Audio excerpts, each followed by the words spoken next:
Have you ever been called selfish for refusing to save someone who keeps dragging you down? Picture this, a snowy Christmas Eve in Naperville, Illinois, where the warmth of holiday lights can't thaw the ice in my family's kitchen. I'm James Carter, the son who always fixed things, until I said no. My sister, Emily, gambled her way into debt with dangerous people, and my dad, Robert, thought my savings were her lifeline. His fist slammed the table, his voice like a blade, "Help her, or get out." My mom, Susan, stared at her wine glass, silent, while Emily avoided my gaze. Every eye judged me, as if my boundaries betrayed them. But that night, I wasn't just standing up to their demands, I was breaking free from years of being their safety net. This isn't just a story of family drama, it's a survival guide for anyone trapped by toxic loyalty. Stick with me as I share how I faced threats, a lawsuit, and my own guilt to reclaim my life. Because sometimes, walking away isn't the end, it's the beginning of finding yourself. Let me take you to Naperville, Illinois, a quiet suburb where picket fences hide family secrets. I'm James Carter, a 32-year-old finance guy who's always been the rock for my family. Growing up, I was the kid who never caused trouble, good grades, steady job, savings in the bank. But being the reliable one came with a price. My family leaned on me like I was their personal ATM, and I never knew how to say no. My sister, Emily, is the opposite, wild, reckless, with a knack for burning through money faster than she could borrow it. Her latest mess? A gambling debt, not from slot machines, but from shady backroom deals with people who don't forgive late payments. My dad, Robert, a man whose temper could shake the walls, saw me as Emily's way out. To him, my savings weren't mine, they were the family's. My mom, Susan, played peacemaker, but her soft voice always carried guilt, nudging me to fix things.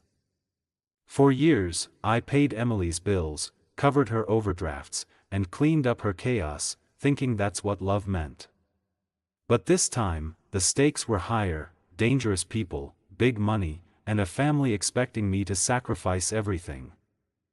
I'd bailed Emily out before, like when I drained my savings 2 years ago to cover her $5,000 credit card spree, only for her to promise she'd change, then dive back into the casinos. That betrayal stung, but it taught me something. Enabling her wasn't helping, it was hurting us all. Living in Naperville, where everyone knows your name, made it harder to escape the pressure. Family dinners weren't about connection, they were battlegrounds where I was cornered into saying yes. This Christmas, though, something in me snapped. I couldn't keep being their safety net, not when it meant losing myself. What happens when the good son stops saying yes? You're about to find out, because this is where my fight began, a fight not just against my family, but for my own freedom.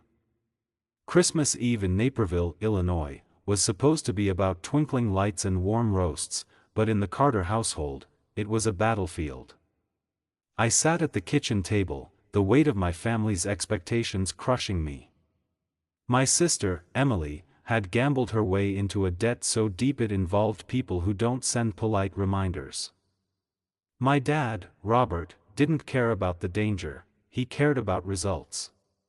His fist slammed the table, making the plates jump, as he roared, "You help Emily, or you're out of this house." His words cut like glass, each syllable a demand for my sacrifice. My mom, Susan, stared at her wine glass, her silence louder than any shout, while Emily kept her head down, avoiding my gaze.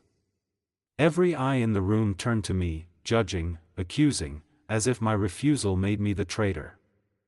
I'd been here before. 2 years ago, I drained $5,000 from my savings to cover Emily's credit card spree. She swore she'd change, but months later, she was back in the casinos, betting money she didn't have. That memory burned as I sat there, realizing enabling her wasn't love, it was a trap. For years, I'd been the family's fixer, the one who paid the bills, cleaned the messes, and swallowed my own needs. I thought that's what a good son did. But that night, something broke inside me. I couldn't keep pouring myself into their chaos. I looked at my dad's clenched fists, at my mom's pleading eyes, at Emily's bowed head, and I felt a surge of clarity. This wasn't about loyalty, it was about control. They didn't want my help, they wanted my life. So, I made a choice. I didn't yell or argue. I just stood up. The scrape of my chair echoed like a scream in the silent room. I walked out into the snowy night, leaving behind the warmth of the house and the weight of their demands. Each step felt heavier, not with guilt, but with purpose. I wasn't just leaving the dinner table, I was leaving a role I'd played my whole life. Driving away, the Christmas lights blurred through my windshield, and I asked myself, why have I always been the one to fix their mistakes? That night, I didn't just walk away from my family's chaos, I walked toward my own freedom. I didn't know it then, but that choice would spark a war, one I'd have to fight with every ounce of strength I had. But that was only the beginning of the storm. Walking away from that Christmas Eve dinner felt like shedding a skin I'd worn too long. For a few days, Naperville was quiet, no calls, no texts, just the hum of my own thoughts. I thought maybe my family had finally heard me, but I was wrong. The silence broke with an email from my mom, Susan. "Call me. It's serious," she wrote, her words clipped like she was holding back a flood. I knew what it was about before I even dialed. Her voice was tight, practiced, like she'd rehearsed it. "Emily's in trouble, James. She borrowed from the wrong people.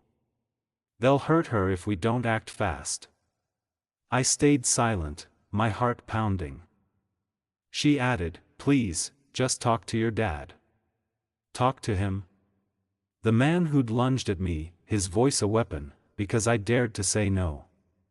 I could still see his clenched fists, feel the weight of his disappointment. "I'm sorry," I said, and hung up. That was the first crack in my resolve, but I held firm. Then the voicemail started, 5 from Susan, her voice trembling with that familiar guilt-trip tone. "She's your sister, James. She could get hurt." I didn't respond. I couldn't. But the pressure didn't stop there. My dad, Robert, took it further. He started calling my office in Chicago, leaving messages with the receptionist that made my blood run cold. "Tell James he's abandoning his family," he said. "He has a moral obligation to help Emily." My boss, Laura, called me in, her face a mix of concern and professionalism. "This can't spill into work," she said gently. "Handle it." I apologized, my face burning, and left her office with my pulse hammering. That night, I blocked their numbers, Robert's, Susan's, Emily's. It wasn't just a boundary anymore, it was survival. But the real blow came when my phone buzzed with a text from an unknown number. "Tell your sister to pay up, or she's done." It was the people Emily owed, and now they knew my name. Fear gripped me, but so did anger. Why was I being pulled into her mess again? I blocked that number too, but the weight of it lingered. Then came the hospital call. Emily had been found in a parking lot near St. Joseph's, beaten, bruised, barely conscious. I went, not out of guilt, but because I'm not heartless. Standing at the foot of her bed, I saw the bandages, the black eye, and felt nothing but numbness. Susan was there, her cheeks streaked with tears. "Thank God you came," she whispered. I nodded, but words wouldn't come. Then Robert stormed in, his presence like a thundercloud.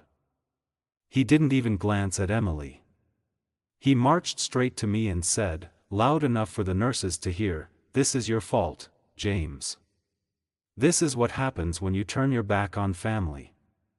His words hit like a punch, but they didn't break me. I stared into his eyes, seeing not the father who'd raised me, but a man who'd chosen Emily's chaos over my peace.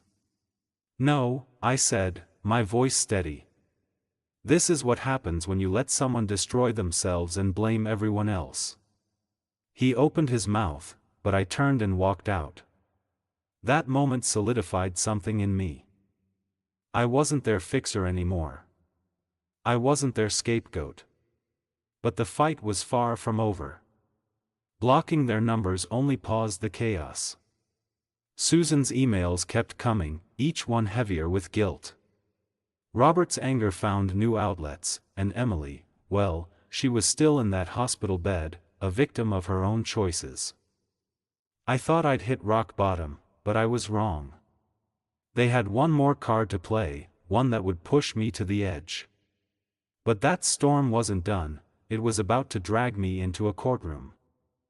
I thought the hospital confrontation was the end, but my family had one more weapon to wield.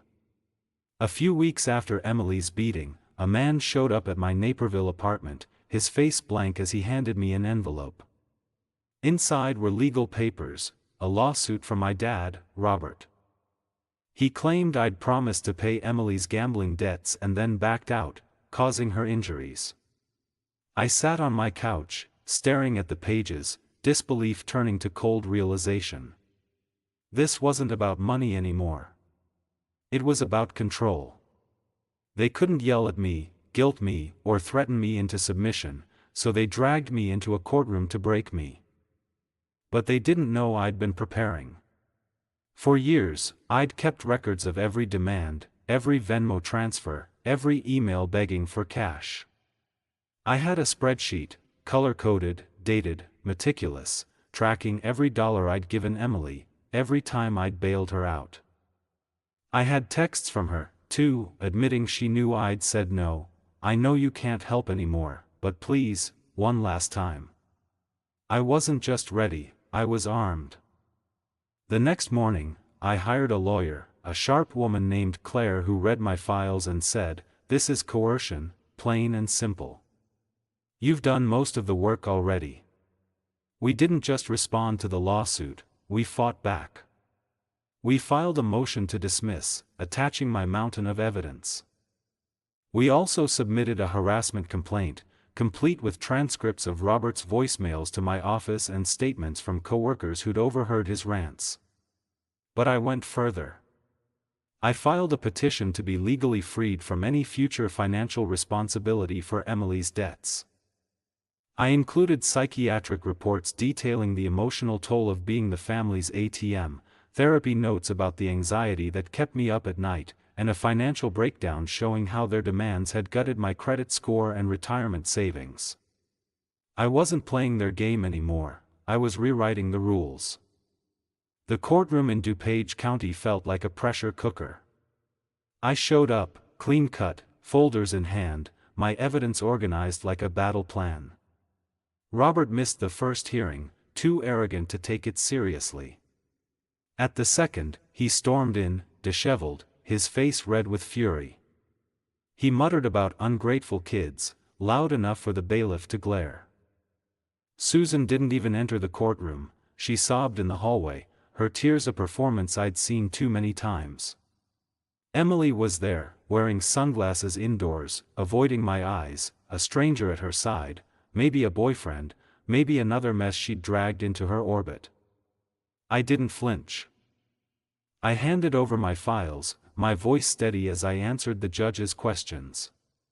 Robert tried to interrupt, shouting about family loyalty, but the bailiff stepped in, warning him to sit down. The room went still, the air heavy with his rage and my resolve. Claire presented our case like a surgeon, precise, devastating. She showed the judge my spreadsheet, the texts, the voicemails, the therapy notes. She painted a picture of a family that didn't just ask for help, they demanded sacrifice, punishing me when I dared to say no. Robert's lawyer fumbled, offering vague claims with no proof. The judge didn't take long. She dismissed the lawsuit with a sharp rap of her gavel, then went further. She issued a statement, I had no financial or moral obligation to support Emily or my parents. It was more than a win, it was a declaration, etched in legal ink, that I was free. But freedom came with a shadow. A week after the ruling, a letter arrived from Emily, handwritten, no return address. "I'm sorry," she wrote. "I didn't mean for it to go this far." Part of me wanted to believe her, but I'd heard her apologies before, each one a prelude to another disaster. I folded the letter and tucked it away, unanswered. Replying would have pulled me back into her chaos, and I was done. That courtroom wasn't just a victory over my family, it was a victory over the version of me who'd always said yes. I'd fought not just for my money, but for my peace, my future, my right to exist outside their demands. Standing in that Naperville apartment, I felt lighter, like I could finally breathe. But the battle had left scars, and healing wasn't as simple as a judge's ruling. But that victory in the courtroom was only the first step. I still had to learn how to heal and rebuild myself. Winning in court felt like breaking chains, but true freedom was something I had to build. After the lawsuit, I moved to a new apartment in Evanston, Illinois, a quiet space where the ghosts of my family's demands couldn't follow. I needed to reclaim my life, so I did something I never thought I'd do. I told my story. Anonymously, I posted on a financial forum, laying out everything: the Christmas dinner showdown, the hospital blame, the courtroom battle. I included redacted screenshots, dates, receipts, expecting maybe a few comments. Instead, the post exploded. Thousands shared their own stories of family pressure, thanking me for speaking out. A journalist reached out, writing an article on financial abuse in families. It went viral, unmistakable to anyone who knew the details. My family's power over me crumbled as stranger support poured in. Then came an invitation to speak at a Chicago support group for adults escaping toxic families. I was nervous, my voice shaky as I recounted the threats, the lawsuit, the years of being the fixer. But the room leaned in, people nodded, some cried, their pain mirroring mine. Afterward, a woman in her 50s, silver hair in a bun, approached me. "Your story gave me permission to walk away from my brother," she said, her eyes bright with gratitude. That moment dissolved the shame I'd carried, the voice whispering I'd betrayed my family. I hadn't betrayed them, I'd saved myself. I started a blog, still anonymous, sharing tips on setting boundaries, documenting demands, finding peace. It became my way of turning pain into purpose. Then, a message came from Emily. No fake name, just her, from a new number. "I'm in recovery, 6 months clean," she wrote. "Thank you for walking away. It forced me to stand on my own." I stared at those words, torn between hope and caution. Her apologies had burned me before, but this felt different. I replied, "I don't hate you, but I can't be part of your story anymore. Keep healing." I meant it. No anger, no sadness, just clarity. She didn't write back, and that was okay. Not every story needs a neat ending. Leaving Naperville wasn't just about a new address, it was about leaving behind the weight of being the family's safety net. The blog, the support group, the strangers who said, "You're not alone," showed me I wasn't the villain I'd been made to feel. I'd spent years thinking love meant sacrifice, that saying no was selfish. But standing in that Evanston apartment, sunlight streaming through the windows, I realized love starts with yourself. The courtroom had freed me from their demands, but sharing my story freed me from their guilt. I wasn't just surviving anymore, I was thriving, building a life where my worth wasn't tied to what I could give. But true freedom isn't just walking away, it's learning to live true to yourself. Looking back, that Christmas Eve in Naperville feels like a lifetime ago. The slammed fists, the hospital guilt, the courtroom battles, they were my crucible, forging a truth I now live by: setting boundaries isn't betrayal, it's self-love. My fight wasn't just about saying no to Emily's gambling debts, it was about saying yes to myself. If you're caught in a cycle of family demands, let me share what I've learned. First, document everything. Keep texts, emails, bank transfers, those receipts are your shield against manipulation. I had a spreadsheet that saved me in court, proof I wasn't the villain they painted. Second, set clear boundaries. Saying no doesn't make you cruel, it makes you whole. Love doesn't mean endless sacrifice, no matter what guilt trips say. Third, find support. A therapist, a support group, even a friend who gets it, those connections remind you you're not alone. I found strength in a Chicago group where strangers' nods felt like home. Finally, forgive yourself. I spent years blaming myself for giving too much, but that version of me was just trying to survive. You deserve peace, not punishment. If you're struggling, share your story below or talk to someone, it's the first step to breaking free. My life now is quieter, spent with friends who respect my no as much as my yes. Holidays are about joy, not dread. My phone doesn't buzz with crises, and that silence is my wealth. I still flinch when someone asks for help, but I pause, breathe, and ask, is this mine to carry? If it's not, I let it go. You can too. Loyalty without limits is bondage, but real love respects your boundaries. To anyone feeling selfish for choosing peace, hear this: you're not wrong, you're not cruel, and you're not alone. Your worth isn't what you give, it's who you are. And if you're fighting to break free, remember, you're not alone, and your story deserves to be told.